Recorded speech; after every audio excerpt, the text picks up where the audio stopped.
31st night যদি কোনো মুসলমানের সন্তান পালন করে থাকেন, তার কবিরা গুনাহ হইছে, তার কবিরা গুনাহ হইছে। এইটাকে বরকত মনে করে যদি করেন তাহলে আপনি কাফের হয়ে গেছেন। আজকে আপনার কলেমা পড়ে নতুন করে মুসলমান হইতে হবে, নইলে আপনি যদি বিবাহিত হন, আপনার বউ তালাক হয়ে গেছে, এই অবস্থায় স্ত্রীর সাথে মেলামেশা করলে জেনার গুনাহ হবে। এরপরে যে সন্তান পয়দা হবে, জারিউর বাচ্চা পয়দা হবে।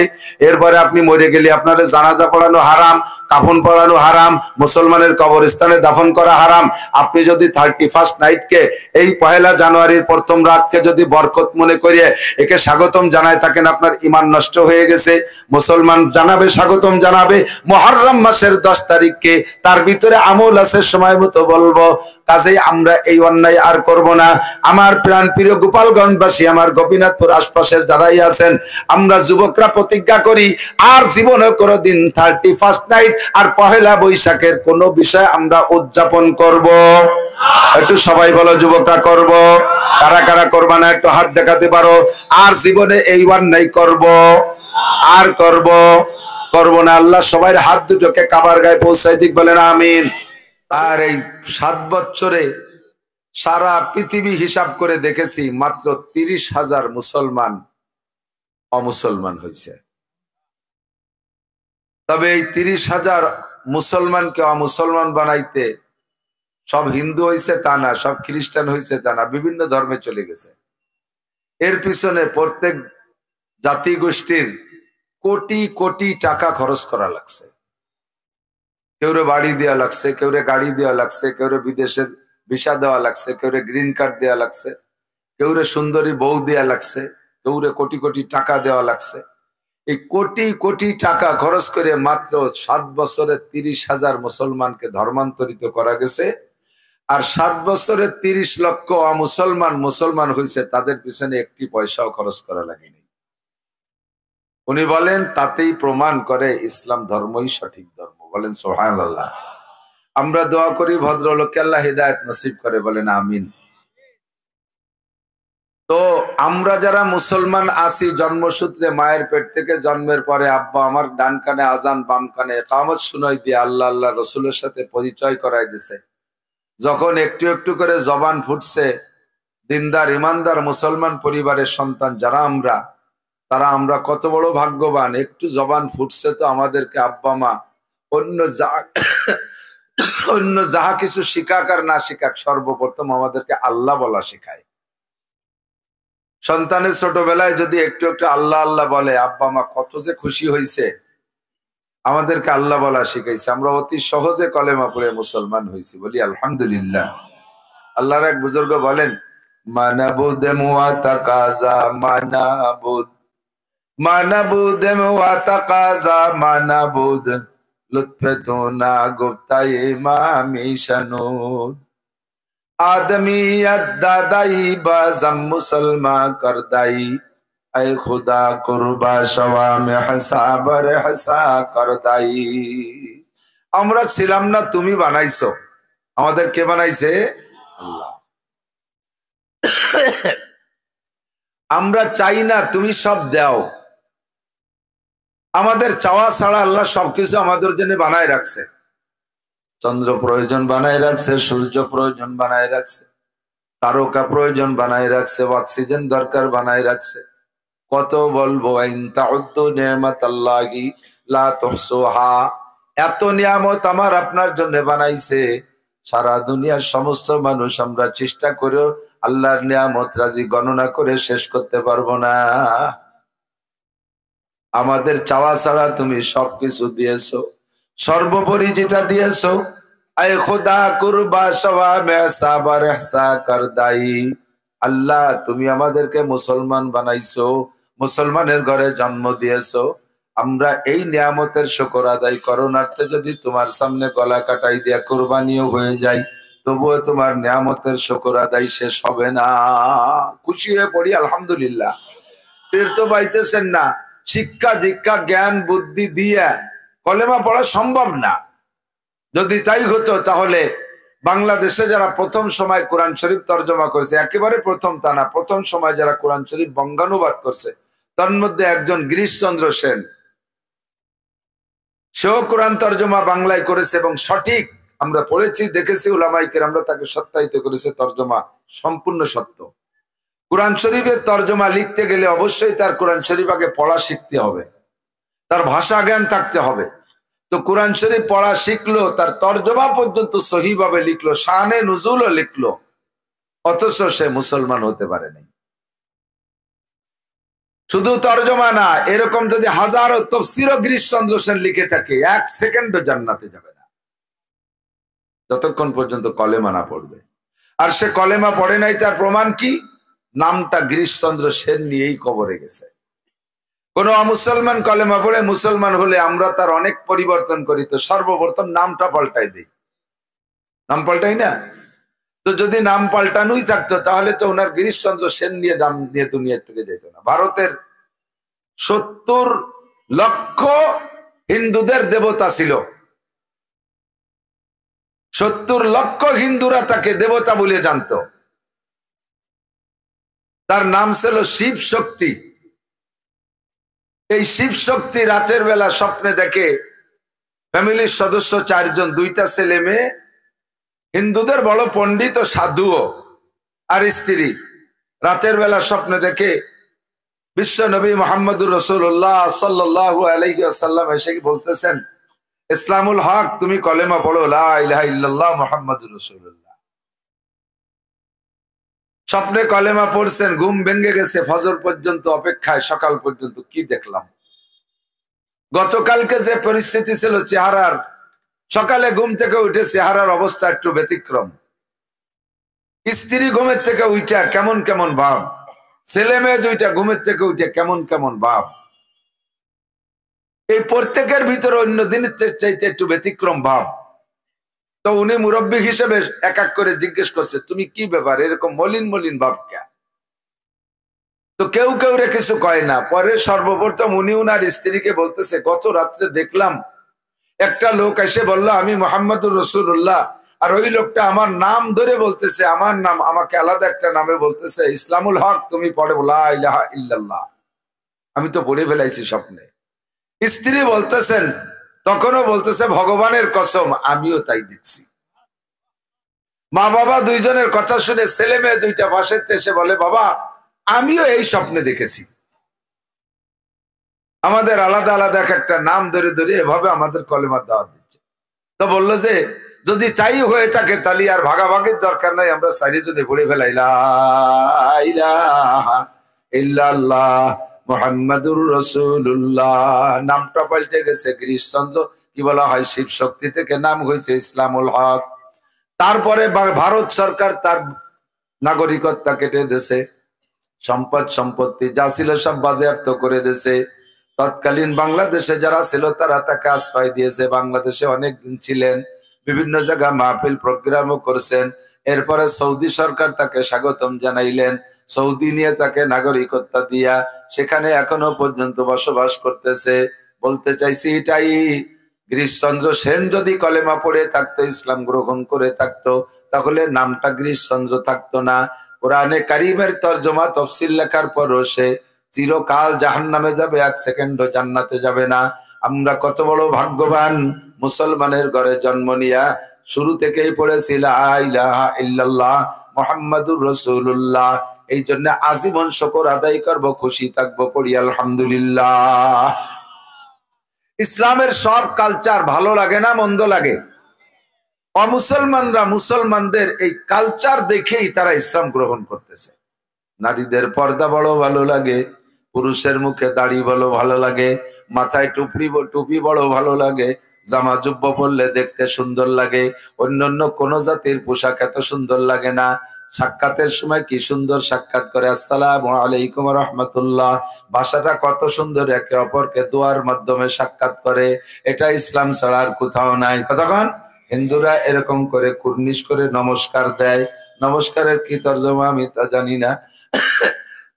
বিভিন্ন ডিপার্টমেন্টে সাক্ষাৎ করে, 1 চড় 1 লাথি। সেনাবাহিনী পুলিশ টুলিশের ভিতরে বড়কে সম্মান দেয় কি দিয়ে? আমার ছোট হুজুর বলতেন 1 চড় 1 লাথি দেখায় ছেড়ে দেবানি, আর সাথে সাথে মাটিতে 1 লাথি। 1 চড় 1 লাথি দিয়ে সাক্ষাৎ। আর ইসলামের ভিতরে আসসালামু আলাইকুম ওয়া রাহমাতুল্লাহি ওয়া বারাকাতুহু। কেমন সুন্দর একটা দোয়া, ঠিক না? তোমার উপরে আল্লাহর পক্ষ থেকে শান্তি, রহমত আর বরকত নাজিল হোক, বলেন আমিন। এই জন্য হুজুর বলেন আফসুস সালাম, বেশি বেশি সালাম করো, বেশি বেশি সালাম করো, সালামের প্রচলন করে দাও। কত বেশি, এই খুঁটিটার এই পাশে থেকে একবার দেখা হয়েছে আসসালামু আলাইকুম, ঘুরে খুঁটির ওই পাশে গেছেন, আবার দেখা আসসালামু আলাইকুম। কারণ সবই তো দোয়া। আপনিও বলি, আমিও বলি আসসালামু আলাইকুম, আপনি বলেন ওয়ালাইকুম আসসালাম ওয়া রাহমাতুল্লাহ। তর্জমা একই, একই তর্জমা। উভয় উভয়ের জন্য দোয়া করতে থাকলে সারাটা দুনিয়া দোয়ায় দোয়ায় ভরে গেলে আল্লাহ পাক রব্বুল আলামিন শান্তি আর রহমত নাজিল করতে বাধ্য হইয়া যায়। এসে গেল সালামের একটা দুটো কথা বলে সরে চলে যাচ্ছি। সালামটা দেওয়ার পদ্ধতি কি আল্লাহ বলেছেন, ওয়াইজা হুইয়িতুম বিতাহিয়াতিন ফাহাইয়ু। যদি তোমাকে কেউ সালাম দেয় তাহলে তুমিও সালামের উত্তর দাও। বিআহসানা, যা যেভাবে বলছে তার চেয়ে ভালো করে দাও। আও রুদ্দুহা, যদি ভালো করে না পারো কমপক্ষে যতটুকু বলছে অতটুকু ফেরত দাও। বলবো সিস্টেমটা কেমন? আমি যদি আপনারে সালাম দেই আসসালামু আলাইকুম, তাহলে আপনি এর চেয়ে ভালো করে দেওয়ার ভাষা আছে, হাদিসে যে পরিমাণ আছে ওই পরিমাণ, ওর চেয়ে বাড়া যাবে না। হাদিসে আসছে আমি যদি বলি আসসালামু আলাইকুম, তাহলে এর চেয়ে ভালো করে কিভাবে দেবেন? ওয়া আলাইকুমুস সালাম, একটা শব্দ বাড়াই দেন, ওয়া রাহমাতুল্লাহ। আমি যদি বলি আসসালামু আলাইকুম ওয়া রাহমাতুল্লাহ, আমি বাড়াই দিছি, আপনি আরেকটা বাড়াবেন, ওয়া আলাইকুমুস সালাম ওয়া রাহমাতুল্লাহি ওয়া বারাকাতুহু। এলো বাড়ানো পর্যন্ত সুযোগ আছে।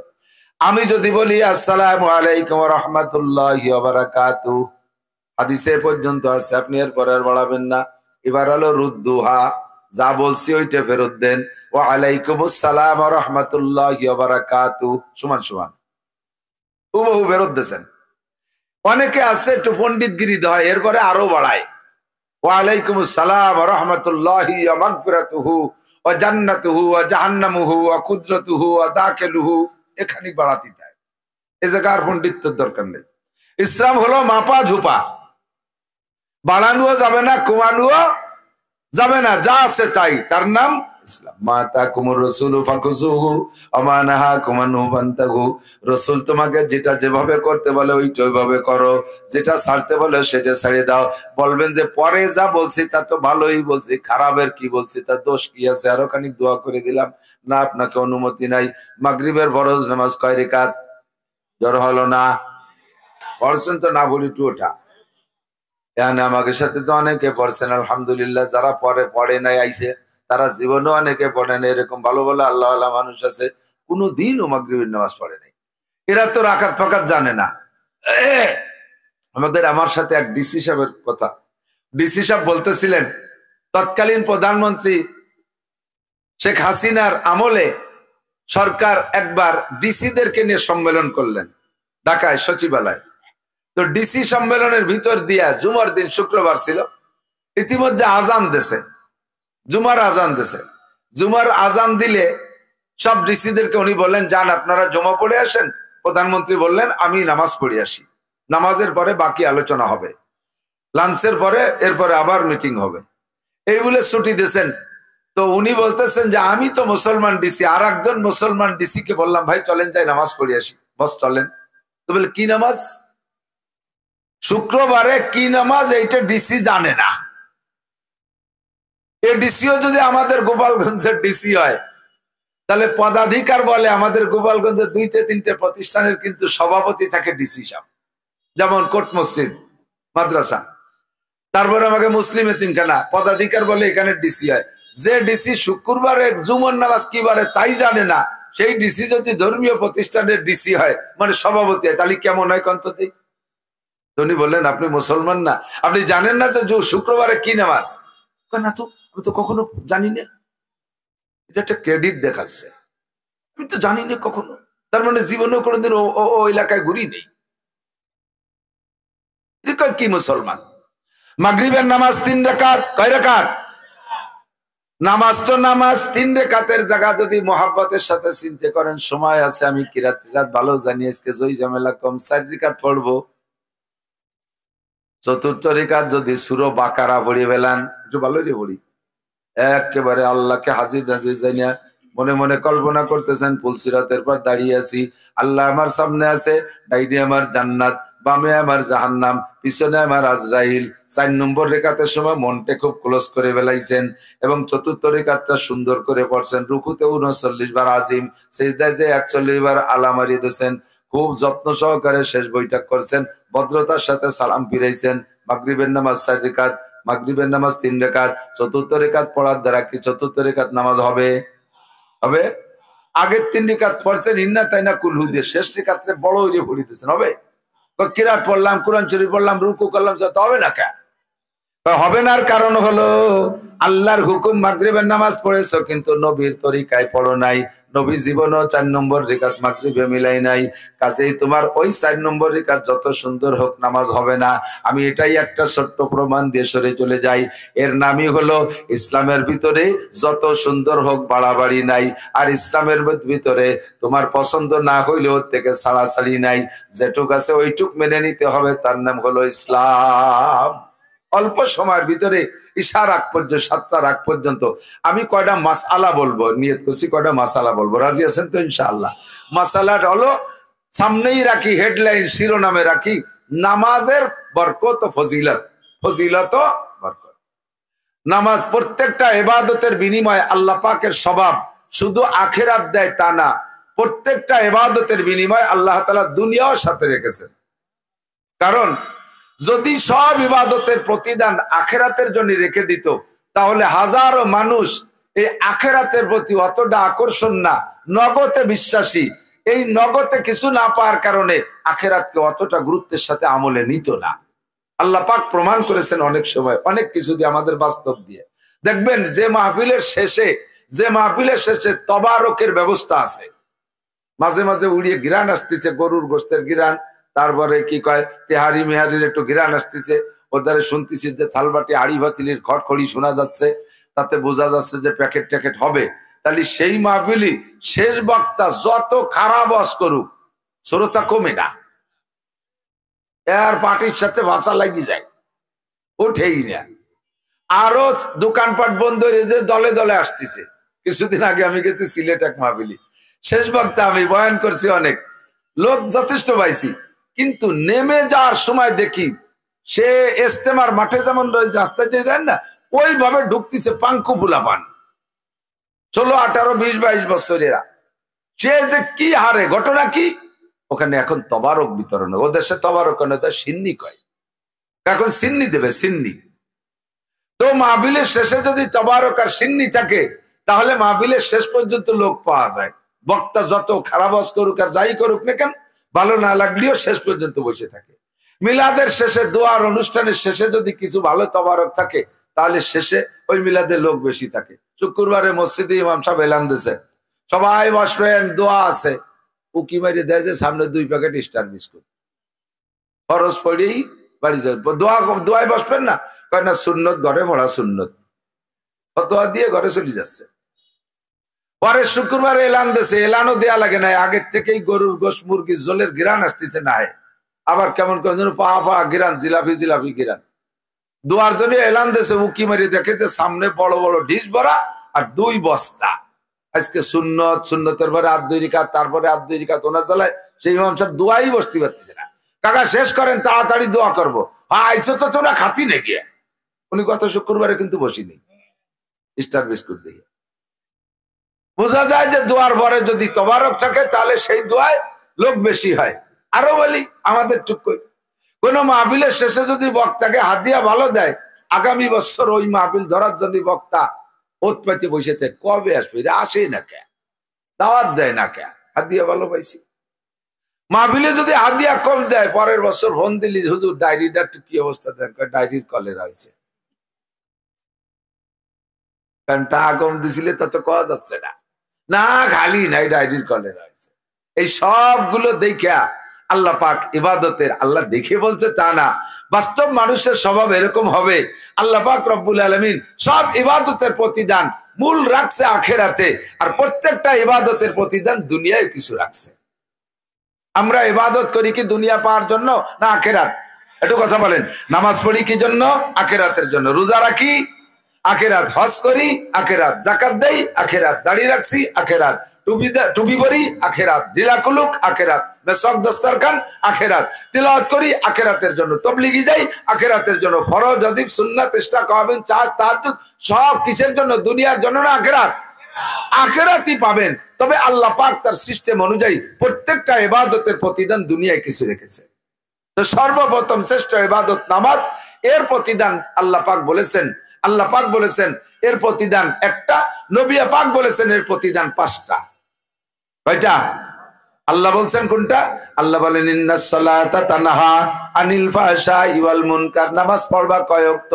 আকিমিস সালাতা তারাফাইন নাহারি ওয়া যুলাফাম মিনাল লাইল ইন্নাল হাসানাতি ইউযহিবনাস সাইয়্যাত যালিকা যিকরা লিযাকিরিন। এই আয়াতের ভিতরে আল্লাহ একটা বলেছেন, ওই আয়াতের মধ্যে আরেকটা বলেছেন। আল্লাহ বলছেন নামাজের প্রতিদান দুই দিকে, দুইটা দিক তাকাও। এক নম্বরে হলো আকিমিস সালাতা তারাফাইন নাহারি ওয়া যুলাফাম মিনাল লাইল, নামাজ পড়বা রাতে ও দিনে 5 ওয়াক্ত। খামসু সালাওয়াতিন ইফতারাজাহুন্নাল্লাহ। আমাদের ফাঁকে ফাঁকে কিছু উই পোকা সার পোকা ঢুকে গেছে, আমাদের ফাঁকে ফাঁকে কিছু উই পোকা সার পোকা ঢুকে গেছে। আহলে কোরআন নামে একদল বের হইছে, আহলে হাদিস নামে একদল বের হইছে। নাম শুনছেন না? আহলে হাদিস তো শুনেছেন, যারা রফে আদান করে বুকির পর পুরুষরা সানা বাঁধে, নামাজে দাঁড়ায় ফাঁসের জন্য লাইচতি মসজিদ দিচ্ছে, সরাই ফেলে দাঁড়াইছে খালি পাও দিয়ে ঠেলে। আহলে হাদিস একদল, আর একদল আছে আহলে কোরআন। এরা নিজেদেরকে আহলে কোরআন দাবি করে। তারা কয় নামাজ দিন রাত মিলাইয়া 3 ওয়াক্ত। একটু বলবেন না? কি বলবেন? নাউজুবিল্লাহ। নামাজ কয় ওয়াক্ত? 5 ওয়াক্ত। ওরা কয় 3 ওয়াক্ত। আমার যুবকরা কত আন্দোলন করো, যদি 3 ওয়াক্ত নামাজের দাবিদার তোমাদের সামনে কেউ আইসা হাজির হয়, তোমারে দাওয়াত দেয়, তারে কি তুমি ভালো করে হাদিয়া দিবা? না তার ফুলের মালা দিবা, না তারে জুতোর মালা দিবা? একেবারে উপযুক্ত বিচার নিজে হাতে করে ছেড়ে দিবা। শরীয়তের পরিবর্তন করাইতে আসছে। হিজবুত তাওহীদ নামে এক পাঙ্কু আছে, নাম তার সেলিম। এই হিজবুত তাওহীদের পাঙ্কু সেলিম, সে আইসা শরীয়তের ভিতরে আঙ্গুল ঢুকায়। আর এই আহলে কোরআন একদল, তারা কয় 3 ওয়াক্ত। নবী পাক বলেন খামসু সালাওয়াতিন ইফতারাজাহুন্নাল্লাহ, আল্লাহ দিনে রাতে 5 ওয়াক্ত নামাজ ফরজ করেছেন। খামসু সালাওয়াতিন ইফতারাজাহুন্নাল্লাহ আকিমিস সালাতা তারাফাইন নাহারি ওয়া যুলাফাম মিনাল লাইল। আল্লাহ কাই নামাজ পড়লে লাভ কি? আকিমিস সালাতা তারাফাইন নাহারি ওয়া যুলাফাম মিনাল লাইল ইন্নাল হাসানাত ইউযহিবনাস সাইয়্যাত, ইন্নাল হাসানাত ইউযহিবনাস সাইয়্যাত। প্রত্যেকটা নেক আমলের স্বভাব হলো নেক আমলে গুনাহ শেষ কইরা দেয়। আর আয়াতের মধ্যে আল্লাহ বলেন ইন্নাস সালাতা তানহা আনিল ফাহশাই ওয়াল মুনকার। মনে রাখবেন কথা, নামাজের কাজ হলো নামাজিকে সকল প্রকার অন্যায় থেকে ফিরায়। যত প্রকার অন্যায় আছে সমাজে, সব অন্যায় থেকে বাঁচানোর জন্য একটা মাত্র তাবিজ, সেটার নাম হলো নামাজ। ধরে বলেন কি? নামাজ। আল্লাহ কা ইন্নাস সালাতা তানহা আনিল ফাহশাই ওয়াল মুনকার। তাহলে আল্লাহর কথা অনুযায়ী আমি এখান থেকে একটা জিনিস ধরে রাখলাম, নামাজি ব্যক্তি ঘুষ খাবে না, নামাজি ব্যক্তি সুদ খাবে না, নামাজি ব্যক্তি চুরি করবে না, নামাজি ব্যক্তি ডাকাতি করবে না, নামাজি ব্যক্তি দাড়ি কাটবে না, নামাজি ব্যক্তি মদতাড়ি গাঁজা বা ফেন্সিডিল হিরোইন খাবে না, নামাজি ব্যক্তি সুদে কারবার করবে না, Barack Adams Caritas bad division নির্ভর জাগরণী চক্র আশা প্রশিকা গ্রামীণ ব্যাংক এই সমস্ত সুদীয় প্রতিষ্ঠানের সাথে নামাজি ব্যক্তি সম্পর্ক রাখবে না, নামাজি ব্যক্তি ওই জায়গায় চাকরি করবে না, নামাজি ব্যক্তি কোনো ব্যাংকে চাকরি করবে না। এটা হলো নামাজের দাবি। নামাজি ব্যক্তি জিনা করবে না, নামাজি ব্যক্তি আইল ঠেলবে না, নামাজি ব্যক্তি পরের জমি দখল করবে না, নামাজি ব্যক্তি মিথ্যা কথা বলবে না, নামাজি ব্যক্তি গীবত শিকায়ত করবে না, নামাজি ব্যক্তি পরনিন্দা করবে না, নামাজি ব্যক্তি অন্যের ক্ষতি করবে না। এইটা হলো নামাজের ক্রিয়া। কতক্ষণ? এইটা নামাজের ক্রিয়া। এইটা হলো আল্লাহ বলেছেন। 2 নম্বরে নবী পাক বলেন মান হাফাজা আলাস সালাওয়াত, যে ব্যক্তি ঠিকমতো নামাজ পড়বে 5 ওয়াক্ত, আকরামাহুল্লাহু বিখামসি খিসাল, আল্লাহ তাআলা তারে 5টি পুরস্কার দিবেন। এই 5টি পুরস্কারের ভিতরে একটা দুনিয়ায়, আর 4টে দুনিয়া থেকে যাওয়ার পরে যেই 4টা, সেই 4টা একটা হলো আযাবুল কবর। আল্লাহ পাক তার আযাবে কবর দূর করে দিবেন। ওই লোকটা নামাজি ব্যক্তির কবর আযাব হবে না। 3 নম্বরে ইউতিহিল্লাহু কিতাবাহু বিয়ামিনিহি, আল্লাহ পাক তার ডান হাতে আমল নামা দিবেন। 3 নম্বরে তাকে ইয়ামুরু আলা সিরাতে কালবার, বিদ্যুৎ গতিতে পুলসিরাত পার হয়ে যাবে। পুলসিরাত পার হইতে তার বেগ পাইতে হবে না, কোনো টেনশন করা লাগবে না। 4 নম্বর পুরস্কার, মরার পরে ইয়াদখুলুল জান্নাতা বিগাইরি হিসাব, বিনা হিসাবে জান্নাতে চলিয়া যাইবে। এই 4টে হলো মরার পরে। আর জীবদ্দশায় যেটা তবারকের মতো রেখে দিয়েছেন, যে নামাজের বিনিময়ে একটা তবারক আছে, সেইটা হলো ইউরফা আনহু যিকুল আইশ, নামাজি ব্যক্তির কোনো অভাব হবে না। আমি 2টা জিনিসকে সামনে রেখে সামনে যাই। একটা হলো আল্লাহ বলেছেন নামাজি ব্যক্তি কোন প্রকারে অন্যায় গুনাহ করে না, কোন প্রকার অপরাধ করে না। নামাজিকে সব অন্যায় থেকে, খারাপ কাজ থেকে ফিরায়। 2 নম্বর নবী পাকের কথা একটা ধরলাম দুনিয়ারটা, সেটা হলো নামাজি ব্যক্তির অভাব হবে না। এই 2টা জিনিস সামনে রেখে সামনে যাই। আমার দিক তাকান, অথচ আমরা চোখের সামনে দেখি হাজারো নামাজি ব্যক্তি অন্যায় করে। কতক্ষণ করে? একটু বলেন করে? আসরের নামাজ পড়িয়া পাগড়ি একটা বান্ধে টেঙ্গি একটা নিয়ে ডাঙ্গায় চলে যায়। ছেলেরা পয়সা কামাই করে, মোটা মোটা টাকা দেয়, বলে দিচ্ছে আব্বা জীবন ভরে খাটি পিটি আমাকে মানুষ বানাইছেন, বুড়ো কালে আর কোনো খাটনি পিটনির মধ্যে যাবেন না। আপনার কত টাকা লাগবে? মাসে 1 লাখ টাকার বেশি তো লাগবে না। আপনার চা নাস্তা ইত্যাদি বাজার ঘাট দিয়া মাঝে মাঝে তবলিগে যাবেন, হুজুর কেটে ঘিরেকে খাওয়াবেন। 1 লাখ 2 লাখ 5 লাখ যা লাগে তাই দেবো, আর জীবনে টেঙ্গি ধরবেন না। কিন্তু একবার যদি ছোটবেলার থেকে কৃষি ক্ষেত কামারের অভ্যাস হয়ে যায়, মরার আগের দিন হুশ থাকলেও একটু ডাঙ্গায় দিয়ে গুল্লি না দিলি পাল্টায় না। কতক্ষণ যারা আছেন এই স্বভাব বনে গেছে, আসরের নামাজ পড়ে পাগড়ি একটা বান্ধে তসবি এক গাছ হাতে হইরে টেঙ্গি একটা নিয়ে চলে যাবে। বইয়ের মাঝখান যে কত জঙ্গল বঙ্গল রয়েছে, একটা বন কাটবে না। যত জঙ্গল সাফ করবে সব আলির উপর দিয়ে যাইয়ে খালি আইল খুঁজবে, জিকির ফিকির আইল খুঁজে, কবে কবে জিকির, সুবহানাল্লাহ, আলহামদুলিল্লাহ, আল্লাহু আকবার, লা ইলাহা ইল্লাল্লাহ, কবে কবে জিকির। আসরের নামাজ পড়ে যাইয়া আইল খোসো। গাছ লাগানোর সময় বাড়ির সাইডে গাছ লাগাও, গাছের গোড়াটা বাড়ির নিজের জায়গার মধ্যে রাখো, মাথাটা কাট করে দাও পাশের বাড়ির দিক। এরকম কিছু সুবিচার আছে না নাই? আকামের গুরু, অথচ নামাজ পড়ে এই ফাজলেমিটা করে। কেন করে? এই গাছটা এমন জায়গা লাগায় যাতে গাছটা মোটা হলে পাশের জমির মধ্যে খানিক ঢুকে যায়। এরপরে কবে গাছ যেখানে জমি আমার এখানে, প্রত্যেক বছর বেহি বেড়া দিতে যাইয়া সাফল যে খাল খসে মাত্র 1 ইঞ্চি বাড়ায়, চোখে পড়ে না। এইভাবে বাড়াইতে তালে আছে 30 বছর পর্যন্ত যদি 1 ইঞ্চি করে বাড়ায়, 100 ফিট লম্বা যদি হয় জমিটা, তাহলে 30 ইঞ্চি যদি চওড়া বাড়িয়ে যায়, আধা কাঠার চাইতে বেশি ঢুকে পড়ে। এই বুড়ো জমি বিক্রি করতে গেছে বুড়ো কালে, ক্রেতা কয় কাকা জমি কি মাপে যাবে? ঠিক আছে যা কইছেন। বাবা যা বলছি 10 কাঠা, 10 কাঠার দাম দিয়ে কিনে নাও, মাপতে গেলে ঠকিয়ে যাবা। কিরম ঠকবো? কয় 2 কাঠা বাড়বে ছাড়া কমবে না, বাড়তি ঝুঁকির টাকা দেওয়া লাগবে না। জানো না আমি খালেক মোল্লা, আমার জমি কোনোদিন কম পড়ে না। 30টা বছর আইল খুশি জিকির ফিকিরির সাথে, বরকতি কম। আসর পড়িয়াছে জমির আইল খুশি, আল্লাহু আকবার। নামাজি মানুষ ফজরের নামাজ পড়িয়া গায়ে একটা দোয়াইয়া বাজারে দুধ বেচতে যায়, দুধের মধ্যে পানি মিশাই নিয়ে যায়। বাজারে দুধ ফ্রেশ পান কোন জায়গা কোন বাজারে আমার জানা নাই। আমি বাটি ভরাইতে একবার দুধ কিনে নিয়ে গেছি 10 কেজি, বাড়ি নিয়ে এসে দুধ খাতি বাড়ি নেই। প্রথম যেটুক জাল দেশে সেটুকির ভিতরে একেবারে গরুর সেনার গন্ধ। এরপরে 2-3 বার বাজারে দুধ কিনছি, 2 সের কিনলে জ্বালাতে জ্বালাতে 1/2 সের থাকে, তারপরেও পাইতে একেবারে আকাশের মতো সবুজ দাগ। দুধের কোনো গিরানি নাই, দুধে পানি মিশানো সব আওয়াজ গেল না। নড়াইল গেছি যে কয় এই ওয়াজ করছি, নড়াইল না মাগুরায় ওয়াজ করছি একবার, দুধি পানি মিশানো হারাম। ভালো করে মনে রাখবেন, যারা দুধি পানি মিশান, দুধ জান্নাতি নিয়ামত, ওর মধ্যে পানি মিশাবেন, আল্লাহ পাক রব্বুল আলামিন দুনিয়া থেকে বিচার দেখাই দেবে। আমের সাথে সালাও যাবে, ঘুষ সাথে নুড়ো চলে যাবে। প্রথম মরবে বাছুর, তারপরে পড়বে মা গাই, তারপরে ফিরে গাই কিনার আগে তুমি নিজেই মরবা। দুধি পানি মিশাও। খুব কঠিন ভাবে বলছি, পরের বছর গেছি, ওরা কয় হুজুর আপনার গত বাইরে ওয়াজদা এলাকার মানুষ খুব আমলে আনছে, এরা দুধি পানি মিশে না। তাহলে কি রে? কয় এখন পানিতে দুধ মিশে, দুধি পানি মিশানো হারাম, দুধি পানি মিশে না, পানিতে দুধ মিশে। তা সিস্টেম কিরম? যে আড়িতে দুধ হবে, আইদাড়ি পানি নিয়ে তার মধ্যে দুধ হয়। ওয়ামাকারু ওয়ামাকার আল্লাহ আল্লাহু খায়রুল মাকিরিন। আল্লাহ কাজ চালাকি করো, সব চালাকের সৃষ্টি তো আমি করেছি, আমি তোমাদের চাইতে কম না। আমি আল্লাহ তাআলা দুনিয়া থেকে বিচার আদায় করব।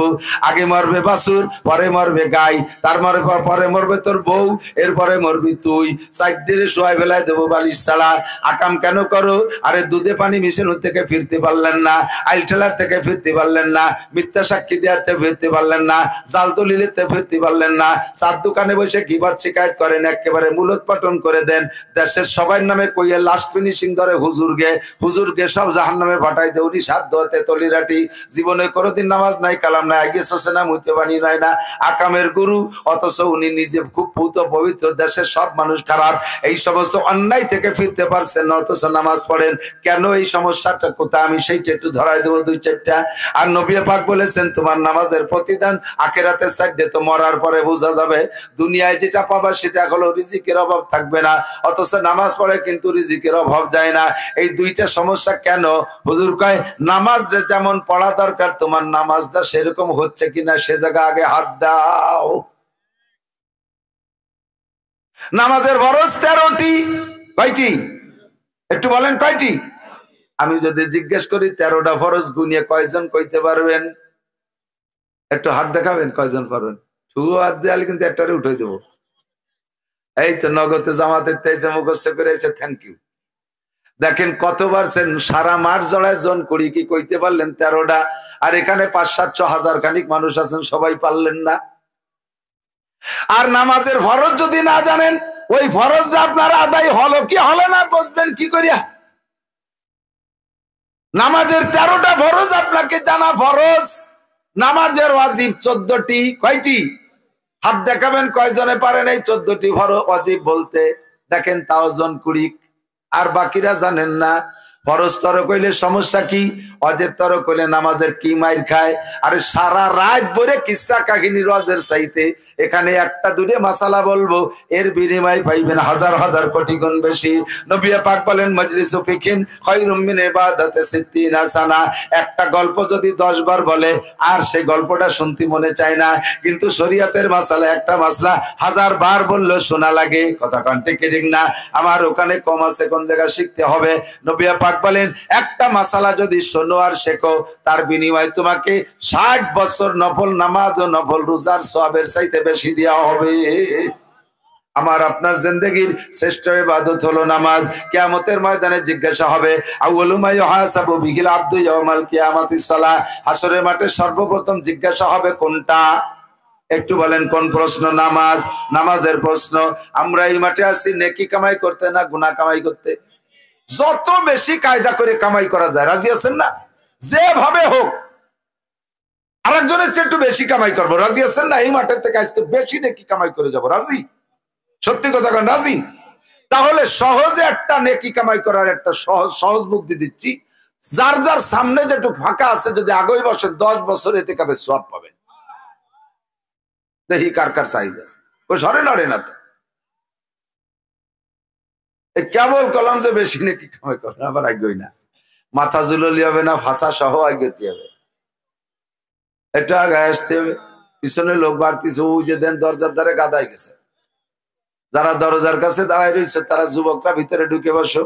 সময় কম, কামাই বেশি, অল্পক্ষণের ভিতরে 2-4টে মাসালা ইম্পর্টেন্ট, ভেরি ভেরি ইম্পর্টেন্ট। মাঝে মাঝে বলি আবারও স্মরণ করাই দেই। এই মাসালাগুলো প্রায় ভুলে যায় মানুষ। বিশাল বিশাল ভুলের কারণে নামাজ নষ্ট হয়ে যায়। নামাজের ফরজ 13টি, জোর হলো না? নামাজের ওয়াজিব 14টি। কয়টি? 14টি। 2 রাকাত নামাজের 4 স্থানে 28টা সুন্নাতে মুআক্কাদা। দাঁড়ানোর মধ্যে 7টা, রুকুর মধ্যে 7টা, সিজদার মধ্যে 7টা, বসার মধ্যে 7টা, 4 জায়গা 4 7 28টা সুন্নাত আছে। এই 28টা সুন্নাত আপনাকে শিখতে হবে। এইজন্য নবী বলেন তলাবুল ইলমি ফরিদাতুন আলা কুল্লি মুসলিম। এই হলো নামাজকে তৈরি করার জন্য 3 প্রকারের মাসলা। কয় প্রকার? এবার এই নামাজ নষ্ট হওয়ার জন্য 19টা কারণ আছে। 19 কারণে নামাজ নষ্ট হয়। আগে নামাজকে 3 প্রকার মাসলা দিয়ে সংগঠিত করতে হবে। এরপরে খেয়াল রাখতে হবে যাতে 19 কারণের কোনো একটা কারণ না ঘটে না যায়, যাতে নামাজ নষ্ট হয়ে যায়। আমার আপনার জিন্দেগিতে এই 13টা ফরজ সঠিকভাবে অনেকের আদায় হয় না। 1 নম্বরে শরীর পাক, 1 নম্বরে শরীর পাক, 2 নম্বরে কাপড় পাক। 1 নম্বরে শরীর পাক, 2 নম্বরে কাপড় পাক, এই দুটোর একটু হয়ে যায়। যারা পেশাব কইরা পুরুষরা ঢিলা ব্যবহার না করেন, শুধুমাত্র জায়গায় বসে কাশকস দিয়ে পানি দিয়ে ধুয়ে হেঁটে চলে যান, বিশেষ করে 40-এর উপরে যাদের বয়স, 40-এর উপরে যাদের বয়স, তারা যদি এই কাম করেন আপনার শরীর পাক বলে আপনি দাবি করতে পারবেন না। কারণ 40-এর উপরে চলে গেলে শরীরের অবস্থা ব্যতিক্রম হয়ে যায়। যুবকদের ভিতরে পার্সপাতি ভালো থাকে, পেশাব করতে বসলে ফোর্স বেশি, একেবারে একটানা বেরোয় চলে যায়। আর বুড়ো মানুষের পেশাবে ফোর্স কম, আস্তে আস্তে আস্তে আস্তে পড়ে, লাস্টের দিক দিয়ে পেটের মধ্যে কিছু থাইকে যায়। আর বসে পেশাব করতেছেন, আপনার নাড়িটা একটু আঁকা বাঁকা হয়ে যায়, কুনাকানার ভিতরে 1-2 ফুট থাইকে যায়। আপনি পানি দিয়ে যখন হাঁটা দিয়েছেন, হাঁটা দেওয়ার পরে পাইপটা টান টান হয়ে গেছে, বেকা বুকের মধ্যে যেখানে যাচ্ছিল আস্তে আস্তে নিচের দিক ঝরা শুরু হয়ে যায়। এবার 1-2 ফুট প্রত্যেকবার বেরোনোর সম্ভাবনা, ওই 1-2 ফুট বের হইয়া যাবে কোন জায়গায়? ও জায়গা তো আর টিলে কলের বালতি টালতি পাতা নাই, ও জায়গা যাবে কোন জায়গায়? 2 ফুট পড়িয়া হয় কাপড়ই লাগবে, নয় গায়ে লাগবে, কাপড়ে লাগবে অথবা গায়ে লাগবে। ডেলি 2-3 বার পেশাব যদি করেন তাহলে 2-4 ফুট মাখতে মাখতে আপনার শরীরও না পাক, আপনার কাপড়ও না পাক। আপনি এরপরে নামাজ পড়ছেন, বাকিগুলো যত সুন্দর করে আদায় করেন, প্রথম 2টা ফরজ মাইর খাইছেন। 1 নম্বরে শরীর নাপাক, 2 নম্বরে কাপড় নাপাক। এইভাবে আপনি জীবন ভরে নামাজ পড়ে যাচ্ছেন, যার কারণে নামাজের থেকে যে 2টা পাওনা ছিল, ওই 2টা পাওনা আপনি পাইতেছেন না। কতক্ষণ আমার আহলে হাদিস ভাইরা আমাদের সবক দেয়, কয় যে কোন জায়গা, হাদিসের কোন জায়গা কোথাও নাই নবী পাক পেশাবে ঢিলা ব্যবহার করছে। আমিও স্বীকার করছি নাই, সত্যি নাই। আমাদের ইদানিং আর এক বক্তা বেরোইছে, সে কয় নামাজ পড়লে ভেস্তে যাওয়া যাবে, এটা আমি কোথাও পাইনি। উনি পাইনি কোন জায়গা।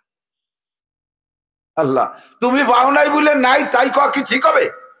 এমনি সাইডে সুদে নামাজ পড়াতে পারতেছি না, এত ভয় ভীতি দিয়ে।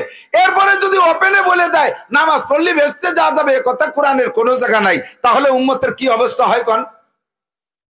তাহলে কি নামাজ পড়ে? আমরা তারাইল ফুকর মাদ্রাসা যখন ছিলাম অনেক আগে, সম্ভবত 93-94-তে 1993-94 সালে পড়াইতাম। তো ওই সময় আমাদের উস্তাদদের ভিতরে একজন ভালো মাপের আলেম, নাম বলবো না, অনেকেই চিনবে, খুব ভালো আলেম, মুহাদ্দিস। আমরা একদিন বিকেলে বসে বসে গল্প সর্বের ভিতর দিয়ে বিভিন্ন প্রকারের ধর্মীয় গল্প, ভৌগোলিক গল্প, এই গল্পের মধ্যে উনি বলতেছেন সারা পৃথিবীতে নদীর পানি ঘোলা শুধু বাংলাদেশে, আর বিশ্বের কোন জায়গার নদ নদী খালবিলির পানি ঘোলা না, সব স্বচ্ছ। তো সবাই শুনে আশ্চর্য হয়ে গেছে, ওর বাবা ভূগোল সম্পর্কে কি অভিজ্ঞতা, সারা দুনিয়ার খবর কয়ে দিল। এর মধ্যে আমার মাথার মধ্যে ক্রিমিনালি ঢুকছে, দেই লুকমা দেয়া যায় নাকি। আমি পাইয়ে গেছি লুকমা। আমি বললাম, আমি তো দেওবান যাওয়ার সময় দেখলাম ভারতে কলকাতা ব্রিজের নিচে, হাওড়া ব্রিজের নিচে এই গঙ্গা নদীর পানি দিয়ে গুলা দিয়ে আসলাম। আমাকে মধুমতি নদীর মতো ছোট নদী, এরকম গুলা। তা আমি গেছি মাত্র 2 বার, আপনি গেছেন 30 বার, দেখেন না ওই জায়গার পানি গুলা? তুমি কয় ওই জায়গায় আমি যতবার গেছি রাত্রি গেছি, যতবার গেছে উনি। তো তুমি রাত্রে গেছে বলে ওই জায়গায় যে কিছু নাই এ কথা বলা যাবে? কুরআন শরীফের যে জায়গায় নামাজের পর বিনিময়ে জান্নাত আছে, সেই জায়গাতে তুমি রাত্রি গেছো বুঝতে দেখো নাই। ও জায়গাতে বিটারা যারা দিনের বেলা যায় তারা খুব দেখে। বহু আয়াতের ভিতরে সহজ একটা দাঁড়ের কাছে সূরা মুমিনুন 18 নম্বর পারা, قد أفلح المؤمنون الذين هم في صلاتهم خاشعون। আরো 4-5টা 6টা আমলের কথা বইলা আল্লাহ পাক রেজাল্ট দিচ্ছেন। قد أفلح المؤمنون الذين هم في صلاتهم خاشعون, যারা নামাজকে সুন্দর করে খুশু-খুশুর সাথে পড়ে। আল্লাহ বলছেন এরিসুনাল ফিরদাউস, তারা জান্নাতুল ফিরদাউসের বাসিন্দা হবে। তুমি পাও নাই বিধায়, কোরআনে নাই তা বলে দুনিয়ার মানুষকে বিভ্রান্ত করতেছো। তোমার তাফসীর করা, তোমার বয়ান করার অধিকার নাই। কতক্ষণ ঠিক ঠিক না? সামলাই যাও, নইলে কিন্তু উলামায়ে কেরাম ছাড়বে না। সময় ভালো না। আল্লাহু আকবার।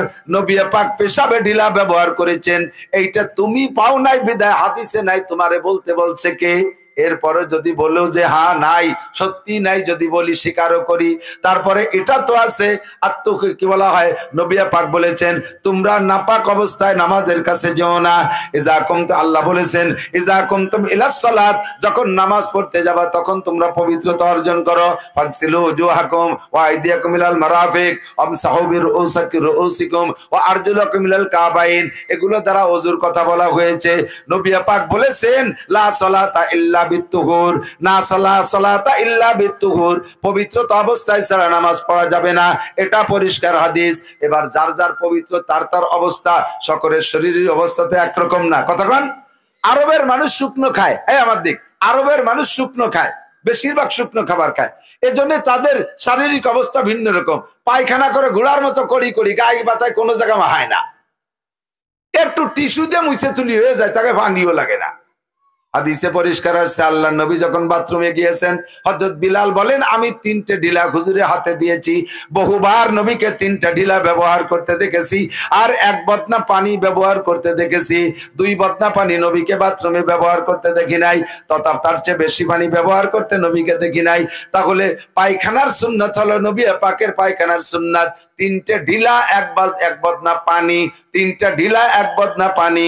নবীর শারীরিক অবস্থা ভালো ছিল, সাহাবায়ে আমরা শুকনো খাইতেন, তাদেরও শরীরের অবস্থা পেটের অবস্থা ভালো, কাজেই 3 ঢিলা 1 বদনা পানিতে হয়ে যাইতো। এই মশালা যদি ধরে রাখেন, এর সে পানি বেশি ব্যবহার করলে বেদাত হবে, হাদিসের খেলাফ হবে।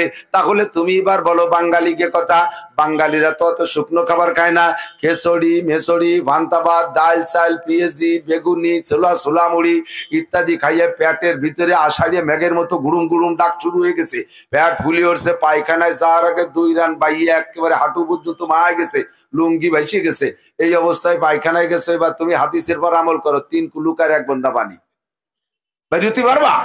হ্যাঁ, ও জায়গা তো তোর দমকল মারলিও সাফ হয় না, কতক্ষণ না কেন, ঠিক না?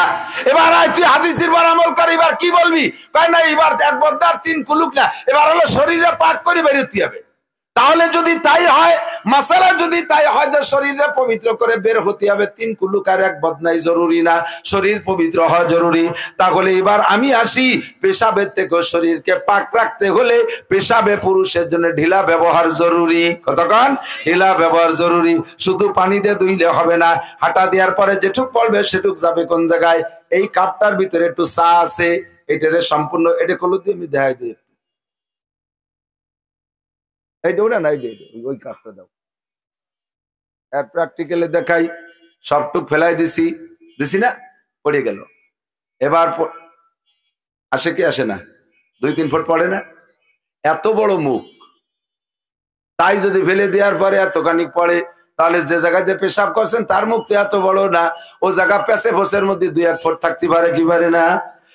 যুবক, পকেটের ভিতরে তোমার মোবাইলে জায়গা পাইলো, পকেটের ভিতরে সিগারেটের প্যাকেটের জায়গা পাইলো, পকেটের ভিতরে কত কিছু জায়গা পাইলো, মদ গাজাইয়া বা পকেটের মধ্যে ঢুকানোর জায়গা পাইলো, কেন তোমার পকেটের মধ্যে একটু টিস্যু পেপার জায়গা পাবে না?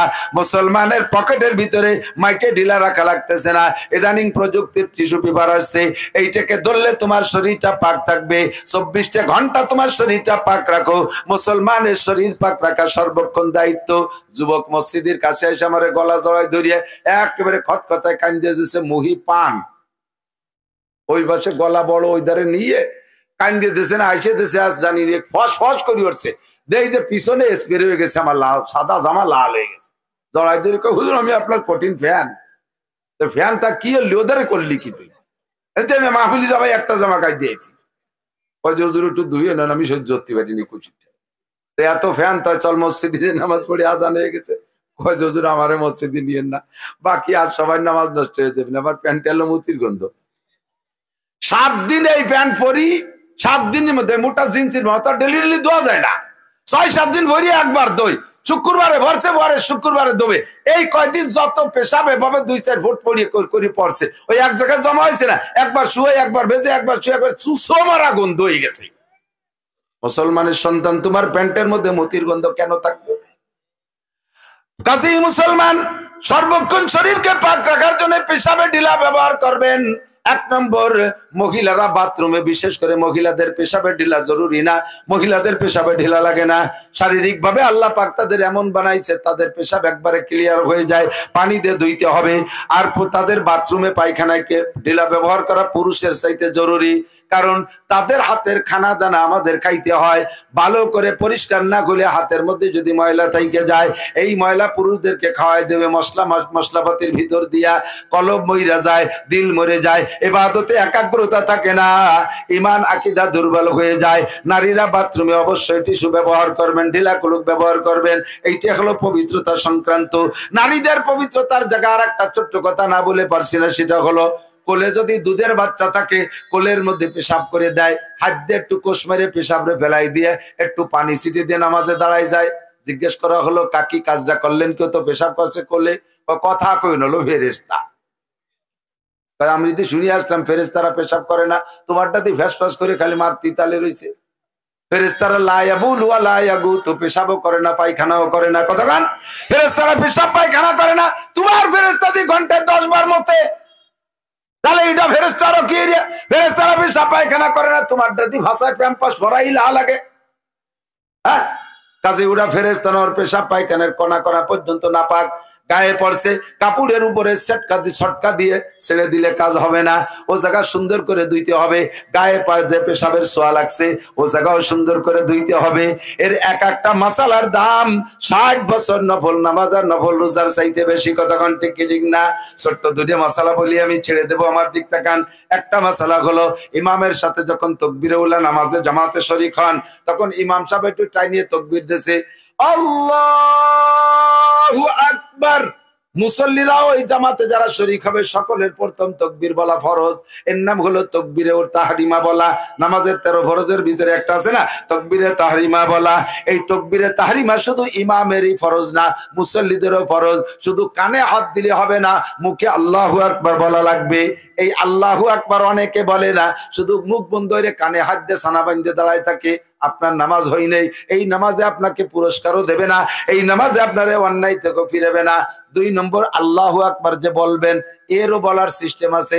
ইমাম সাহেবটা নিয়ে কইছে আল্লাহু আকবার, আপনি শটে মারি দিয়েছেন আল্লাহু আকবার। ইমামের আল্লাহু আকবারের র শেষ হওয়ার আগে যদি আপনার আল্লাহু আকবার শেষ হয়ে যায়, তাহলে আপনি ইমামের সাথে নামাজে জয়েন্ট সহি হয় নাই, ইমামের আগে করে ফেলাইছেন। আপনি ইমামের পিছনে ইক্তেদা হয় নাই, ইক্তেদা হয় নাই তো আপনার নামাজও হয় নাই। আর ওই নামাজে আপনার অন্যায় থেকে ফিরে পারবে না, আপনাকে কোনো প্রকার পুরস্কার আদায় করে দিতে পারবে না। কতক্ষণ? আর একটা মশলা না বলে পারতেছি না, হুজুর চলে আসছেন ইনশাআল্লাহ, মূল্যবান বয়ান করবে হযরত মাওলানা মিজানুর রহমান ফরিদি। আমার যদি ব্যস্ততা না থাকতো, আমি হুজুরের বয়ান মন দিয়ে শুনতাম। ওনার যাদের বয়ান আমার ভালো লাগে, তার মধ্যে অন্যতম। ইনশাআল্লাহ সুন্দর বয়ান করবে, হুজুরের বয়ানে নড়বে না কেউ। ছোট্ট একটা মশলা বলি, নামাজের মধ্যে অনেক সময় লুঙ্গি খুলে যায়।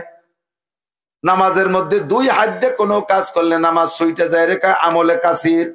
2 হাত দিয়ে কোনো কাজ করলে নামাজ নষ্ট হয়ে যায়। কাজেই লুঙ্গি খুলে গেছে, এখন এই ডেরে কি করবেন? লুঙ্গি তো আর এক হাত দিয়ে ভরা যায় না, তাহলে কি করবো? কাকে লুঙ্গি ছাড়িয়ে দিয়ে ল্যাংটা হয়ে নামাজ পড়বো নাকি? না, তাও তো হয় না। সতর খুলে গেলেও নামাজ হয় না, তাহলে কি করব? ওদিকে লুঙ্গি ভরতে গেলে নামাজ হয় না, আবার লুঙ্গি খুলে গেলেও নামাজ হয় না। তো এর সমাধান কি? 4 রিকাত নামাজের 2 রিকাতের পরে আপনার এই অ্যাক্সিডেন্টটা হয়ে গেছে, এখন কি করবেন?